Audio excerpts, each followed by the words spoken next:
Hey friends, hey miscreants, hey Stussies, Hylians. What's up? My name's MissClick. I'm super stoked to be here for a Hyrule inquiry to help out my lovely friend CZ, as I like to call her. She's such a doll and I'm so happy to be a part of this. So thank you for including me and thanks for asking all the questions because I'm super happy to get to them.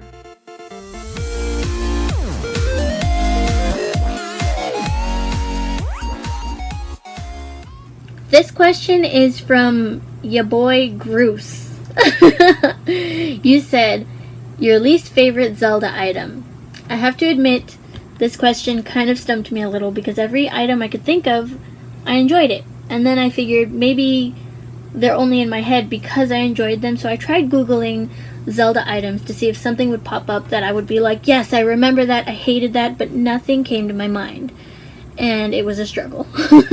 I mean, if I really hated it and totally forgot about it, then dang. But nothing on the internet popped up that triggered anything until I saw the boomerang. And I was like, maybe the boomerang. But then I told myself, like, no, I actually like the boomerang in Wind Waker, the way it stuns the little characters. And I like the Wind Waker animation and the way they're all dizzy and like, I like the way it locks on. Like, there was one, the foresty area, I think it's with Makar, or where you go save Makar, and there's these vines hanging and you have to like aim the boomerang at all of them and take them all down at once.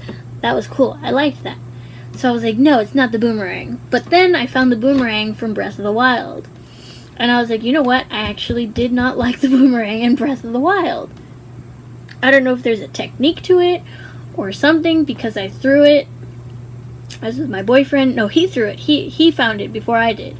And he threw it and it hit a wall and it fell.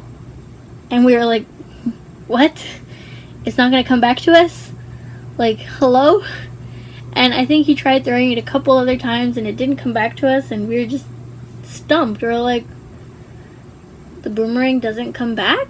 Or like you have to be standing in a certain position to catch it or something? I don't know. I liked when it would go and come back. That's just me, though. So I guess that's my least favorite. Because I was trying to think of all the things in Ocarina of Time. And the only other thing that came to my mind was the fishing rod. But that's just because I don't like fishing. But it's not really like an essential Zelda item. I mean, I know it was kind of a big deal because a lot of people actually like fishing in the game, I guess. But I never went fishing. I never cared to go fishing in Zelda.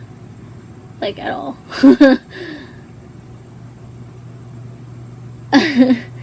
So, yeah, there's my answer for that.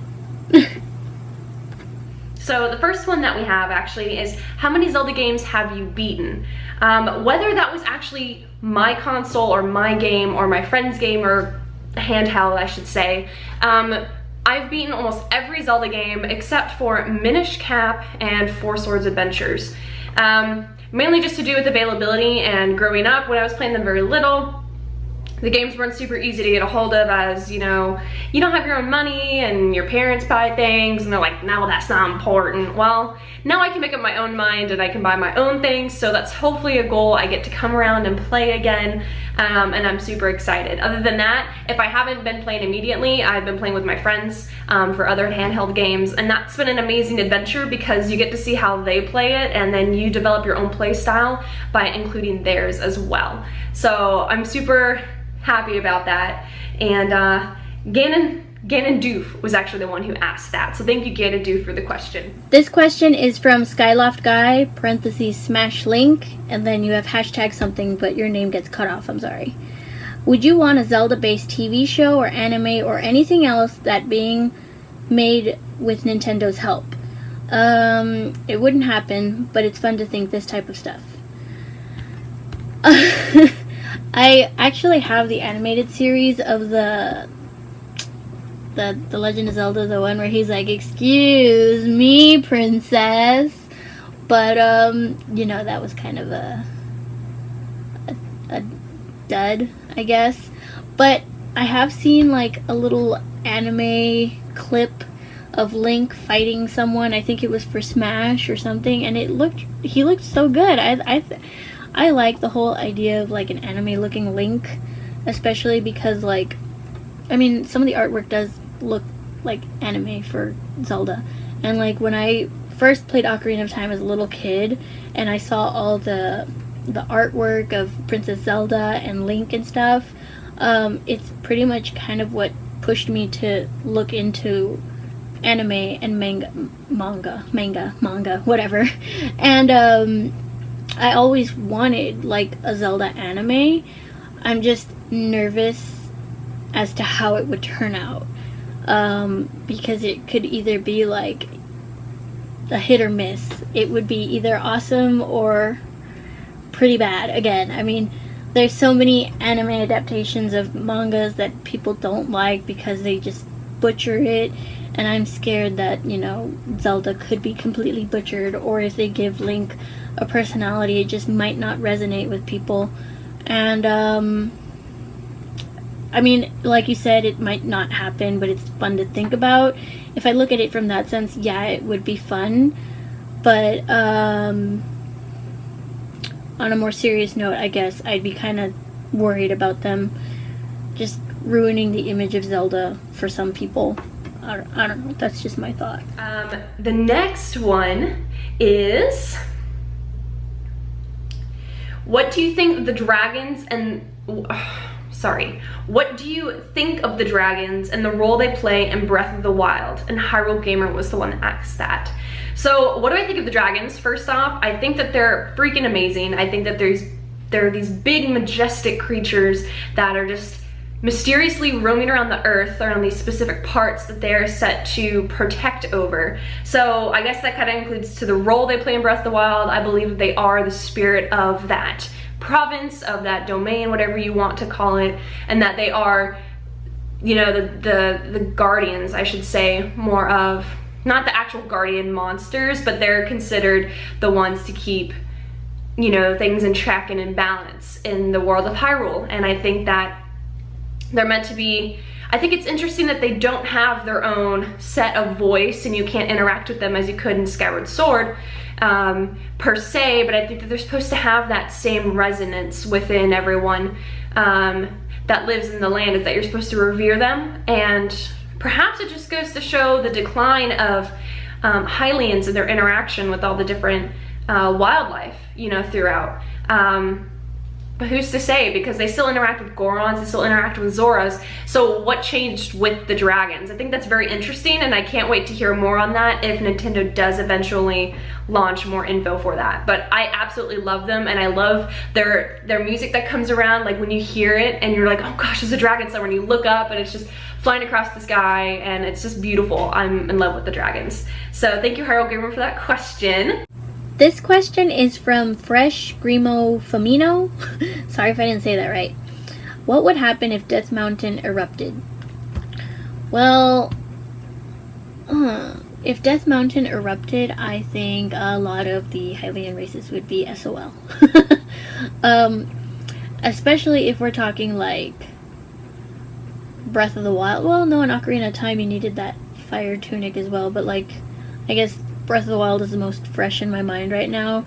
You know, it was hot, like, let's say miles away from Death Mountain itself. Like, just getting to Goron City, you needed tons of elixirs, and if not, you would catch fire. I mean, even from the nearest tower, gliding down to the pathway, you catch fire, and anything on you that's wood or anything like that catches fire. So I don't want to say the entirety of Hyrule would be SOL, because I mean, if it did erupt, it also depends how much lava comes out, how far out it expands, how far out it reaches, whether it even reaches certain cities, certain villages, I guess, like the Rito village and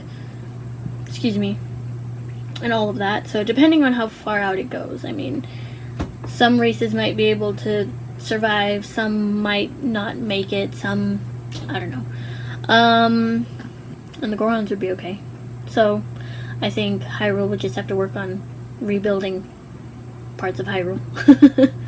But yeah, that's the best I can come up with, sorry. And then this one's actually from Hyrule Gamer as well. And this is, would you like to see the next home console Zelda game have the same design as Breath of the Wild? And do I like Breath of the Wild?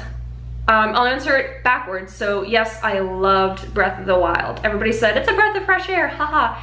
It really is. I think it's a good new pace for Zelda. Not that Zelda was stale before, but I think it's nice to know that even if Zelda, you know, it goes back to its old formula, which many people do miss, Zelda would work either way. Zelda is its own realm of existence, and it has its own beauty and its own art.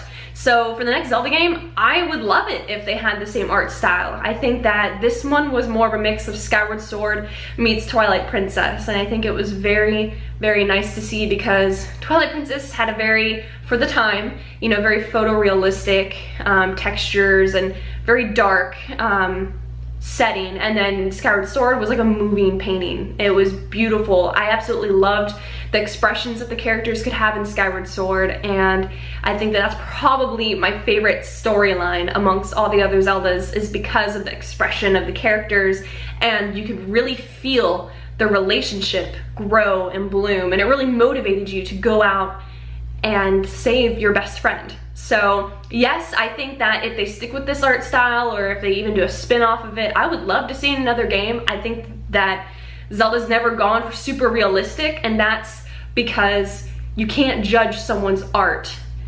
And because beauty is in the eye of the beholder, so many people can be like, oh, this sucks, but at least you can't say, like other games, this game is trying to look realistic, but it's failing at it. And that's beauty about Zelda, is it doesn't have to try to go after something else or go after real life, because Zelda makes its own rules, and I love that about it. So that's pretty much my take on it. So thank you guys so much for the questions and for including me in on this, and I hope to see you guys around.